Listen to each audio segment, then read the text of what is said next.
বিষ্ণুই বলতেন নাহাইতুকুমান জিয়ারাতিল কবুর, আমি তোমাদেরকে কবর জিয়ারত করতে আগে নিষেধ করতাম, এখন সব সময় তোমরা কবরের সামনে যাবা আর জিয়ারত করবা। একটু গেলে আখিরাতের কথাটা স্মরণ হবে। ওখানে ছোট শিশুরা শুয়ে আছে, কিশোর যুবকরা আছে, আপনার মতো তাগড়া যুবক মুরব্বীরা আছে, এরা এই এলাকায় থাকতো, আজ নাই। This is the nature of life, this is the circle of life.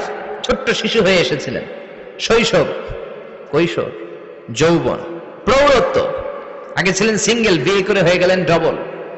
এরপরে আল্লাহ আপনাকে একটা মেয়ে দিল, এরপরে মেয়েকে বিয়ে দিয়ে শ্বশুর হলেন, এরপরে ওই মেয়ের ঘরে সন্তান হতে নানা হলেন। আর কতদিন? অনেক দিন হলো তো, অনেক লম্বা সময় পেয়েছেন আপনি।